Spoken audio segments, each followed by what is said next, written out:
નમસ્કાર મિત્રો, એકે આહિર ઓર્ગેનિક ફાર્મિંગ યુટ્યુબ ચેનલમાં તમારું હાર્દિક સ્વાગત છે. મિત્રો, આજે ખાસ કરીને આપણે બતાવવાના કે અંજીર છે, અંજીરની ખેતીમાં ખૂબ સારામાં સારું એવું એમ કહીએ તો કમાણી થઈ શકે છે અને ઓછા ખર્ચની અંદર વધારે ઉત્પાદન મળે છે. એનું માર્કેટની અંદર બજાર ભાવ પણ ખૂબ સારામાં સારો હોય છે. તો એના વિશે વાત કરવી છે અને અમે ખુદ અંજીર વાવ્યા છે. તો અંજીરનો કયા સમયે વાવેતર કરવું અને કેટલાનો જે આમ કહીએ તો લાઈનનો ગાળો રાખવો, ઝાડ જે છોડ હોય છે એનું કેટલું અંતર રાખવું અને જે એકબીજાની જે આરો હોય છે એનું કેટલું અંતર રાખવું, એ માટે ખાસ કરીને વિડીયો છે મિત્રો. એટલે વિડીયો આખો જોજો કે જેથી કરી અને તમને સારામાં સારી માહિતી છે એ મળી જાય. કેમ કે આપણે જે પાકો વાવીએ છીએ એમાં એમ કહીએ તો માવઠું અથવા અન્ય કોઈ પણ જે એમ કહીએ તો ખર્ચો વધારે આવે છે અને ઉત્પાદન નથી મળતું. એની સરખામણીએ અંજીરની અંદર છે એ દવાનું પણ જોતી જ નથી અને જે સ્ટાર્ટિંગમાં જ્યારે વાવેતર કરીએ ત્યારે થોડીક જરૂર પડે, બાકી જોતી જ નથી. અને વધારે માહિતી છે એ આખા વિડીયોસની અંદર આપી, એટલે વિડીયો આખો જોવો કે જેથી કરી અને તમને તમામ માહિતી છે એ મળી જાય. તો મિત્રો, તમે આ જોઈ શકો છો, આપણે જે અંજીર છે એ આપણે સૌ પ્રથમવાર આપણે વાવ્યા થયુંનો પહેલી વખત જ આ વિડીયો બનાવીએ છીએ કે આપણે સક્સેસ થાય જોઈએ અને પછી જ બનાવીએ. કેમ કે કોઈ પણ વસ્તુ ટ્રાયલ કરીએ એટલે તરત બનાવીએ તો આપણે પણ ખબર ન હોય. હવે આ તમે જોઈ શકો છો અંજીર જે આપણે વાડીએ જ વાવેલા છે, આખો બગીચો છે. આ બાજુ જામફળ છે, એ પણ તમને થોડાક બતાવીશ દઈશ અને એક લોંગ વિડીયો પણ એનો બનાવી નાખશું. જે નવી પેઢીને એમ કહીએ નવી બુદ્ધિના ખેડૂત મિત્રો જે આપણે સાગરભાઈ પટેલ કહે છે એ હિસાબે, કેમ કે નકર આ જીરા, ધાણા, મગફળી, કપાસ એ વાવી અને પૈસા ભેગા ન થાય, એટલે આવું જ કંઈક કરવું પડે. તમે જોઈ શકો છો કે આ અંજીરની અંદર અંજીર પણ કેટલા આવી ગયા છે. જો બધી ડાળીઓની અંદર એવું નથી એક જ ઝાડમાં. આમાં હવે પાકવામાં પણ છે અંજીર ઘણા બધા, જોઈ શકો છો. આ થોડાક દિવસની અંદર પાકી જશે. અને આપણે આની વચ્ચે આંતરપાક તરીકે તરબૂચ વાવ્યા હતા. એ હવે સિઝન પૂરી થઈ ગઈ છે થોડો ઘણો માલ, જેની અંદર આપણે કાળા અને જે પટ્ટાવાળા આવે એ છે, એટલે થોડા ઘણા છે. એને હિસાબે થોડુંક આ ખડ છે એ રાખ્યું હતું તરબૂચ મેં, લૂ ન લાગે એટલે આંતરપાક તરીકે પણ તરબૂચ વાવ્યા હતા આની અંદર. એટલે કહેવાનો મતલબ એ કે મિત્રો, આ રીતના જો ખેતી કરશું તો વધારે ફાયદો થશે. હવે આની માહિતી આપી દઉં તો આપણે રોપ લઈ આવ્યા હતા અને ત્યારબાદ આનું વાવેતર કર્યું હતું આપણે 16 ઓગસ્ટ 2025ના રોજ. એને આજે ખાસ કરી અને એમ કહીએ તો લગભગ 8 મહિના અને 8-9 દિવસના આડેગાળે સમય થયો છે. અને તમે જોવું કે આ એક જ વર્ષની અંદર આવી જાય. એક વખત આવ્યા હતા પણ એમાં ઓછા હતા, જ્યારે વાવ્યા અને 3 મહિના થયા હતા ત્યારે 2-3 આવ્યા હતા.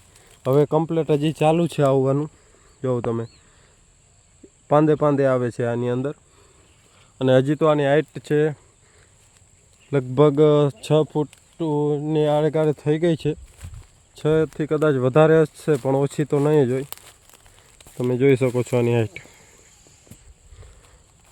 અને ખૂબ સારામાં સારું એવું ઉત્પાદન આવશે, કેમ કે આટલો બધો ફાલ પણ આવી ગયો છે અને આનો માર્કેટની અંદર ભાવ પણ મળે છે. અને ગુજરાતમાં બહુ ઓછું પ્રમાણમાં વાવેતર થાય છે. તો જો આ રીતના આપણે વાવેતર કરશું તો ખૂબ સારામાં સારું રિઝલ્ટ મળશે.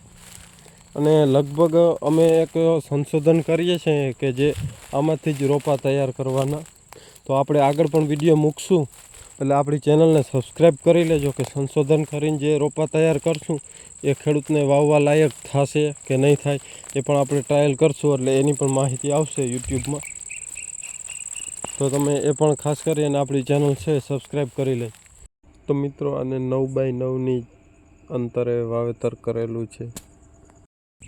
અને આને કોઈ પણ પ્રકારની દવાઓ બહુ જોતી નથી, સામાન્ય જોઈએ છે.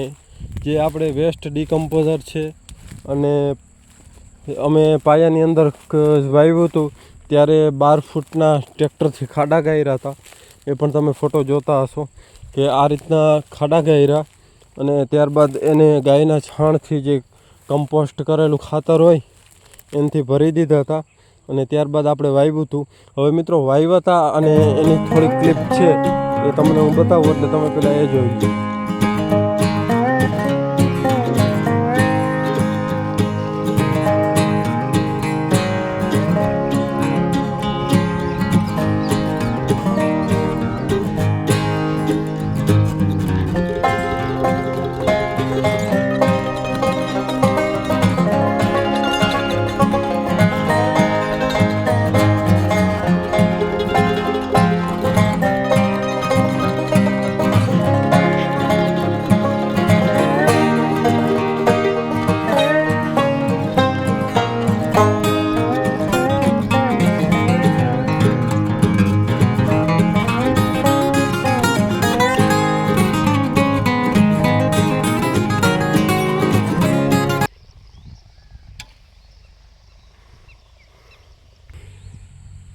તો મિત્રો એ ક્લિપ જોઈ એટલે ખાસ કરીને જોઉં તમે કે 8 મહિનાની અંદર અંજીરમાં ખૂબ સારામાં સારો વિકાસ બધા ઝાડની અંદર થઈ ગયો છે, એવું નથી. એટલે તો મિત્રો ખાસ તમને બતાવવાનું એ જ હતું.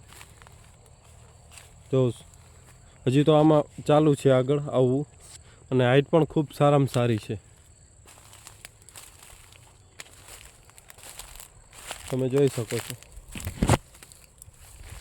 એમ કહે તો આમાં કમાણી ખૂબ સારામાં સારી છે, એટલે વાવવા લાયક ચીજ છે આ. બાકી તો મગફળી, ધાણા, જીરું, ચણા ને એવું વાવી અને પૈસા ભેગા ના થાય એમાં અત્યારે આપણે પ્રદૂષણ વધારે કરી નાખ્યું છે જમીનોમાં, વાતાવરણમાં બધે. એટલે વરસાદ પણ ગમે ત્યાં આવી જાય અને એમાં પણ નુકસાન આવે. આમાં ઓછું નુકસાન આવે. જો આમાંય પાક ટાણે આવે તો નુકસાન આવે, પણ આમાં ઓછું આવે. તમે જોવા અંજીર એક જ ઝાડ છે મિત્રો. આપણી ચેનલમાં જે સાચામાં સાચું હોય એ જ માહિતી આપવામાં આવશે, એટલે ચેનલને સબસ્ક્રાઈબ ના કરી હોય તો કરી લેજો. ઓર્ગેનિક દવાની અને જે આપણે એમ કહીએ તો સારા સારા બગીચા હોય, જે એમ કહીએ તો પૈસા ઓછા ખર્ચની અંદર કમાય એ માટેનો. આમાં તરબૂચ હતા એટલે થોડા ઘણા જે તરબૂચ વેસ્ટ થયા હોય એ છે, બાકીના તરબૂચ ઉતરી ગયા છે. અને આપણે જે આ જામફળી છે એ પણ તમે જો. આનો પણ આખો વિડીયો આપણે બતાવશું કે જેથી કરી અને ખેડૂતને સારામાં સારી માહિતી છે એ મળી જાય. જો આની અંદર પણ ખૂબ સારામાં સારો ફાલ આવી ગયો છે. હવે આનો વિડીયો આપણે નેક્સ્ટમાં બનાવશું. આ જ ખાલી અંજીર છે એના માટેનો જ વિડીયો હતો મિત્રો. એટલે તમને કોઈને પણ વધારે માહિતી જોતી હોય તો આગળ આપણે કીધું છે કે વોટ્સએપ ગ્રુપ છે વિડીયોમાં, તો તમે ત્યાંથી છે ને ગ્રુપમાં જોડાઈ જાજો અને વધારે માહિતી જોતી હોય તો ત્યાંથી તમને મળી જશે. મિત્રો આપણે કોઈ પણ દવાની માહિતી આપીએ છીએ એ પણ આપણે આમાં અનુભવ કર્યા હોય ત્યારે જ આપીએ છીએ. અને એમ કહે તો આનો અંજીર છે એ અમારી દ્રષ્ટિએ ખૂબ સારામાં સારો વિકાસ કહેવાય, આ નબળા ન કહેવાય. જો તો મિત્રો આ જો તમે, મારી હાઈટ 6 ફૂટમાં થોડી ઘણી ઓછી છે, તો એ આ 6 ફૂટ થઈ ગયું છે અંજીર, જે તમે આખું ઝાડ જોઈ શકો છો. તો મિત્રો ખાસ એના માટેનો જ આ વિડીયો હતો. અને આ વિડીયો તમને ગમ્યો હોય તો વિડીયોને લાઇક કરી દેજો. અને અન્ય તમારો કોઈ પણ ખેતીને લગતો અથવા અંજીરને લગતો પ્રશ્ન હોય તો આપણું વોટ્સએપની અંદર એક ગ્રુપ છે, કે ગ્રુપની લિંક વિડીયોના ડિસ્ક્રિપ્શનમાં, ત્યાંથી તમે ગ્રુપમાં જોડાઈ જાઓ અને વધારે માહિતી જોતી હોય તો તમને ત્યાંથી મળી જશે. એટલે મિત્રો ખાસ એના માટેનો જ વિડીયો હતો. આ વિડીયો ગમ્યો હોય તો વિડીયોને લાઇક કરજો, ચેનલમાં ન હો તો ચેનલ સબસ્ક્રાઈબ કરજો. ધન્યવાદ. જય ગૌ માતા.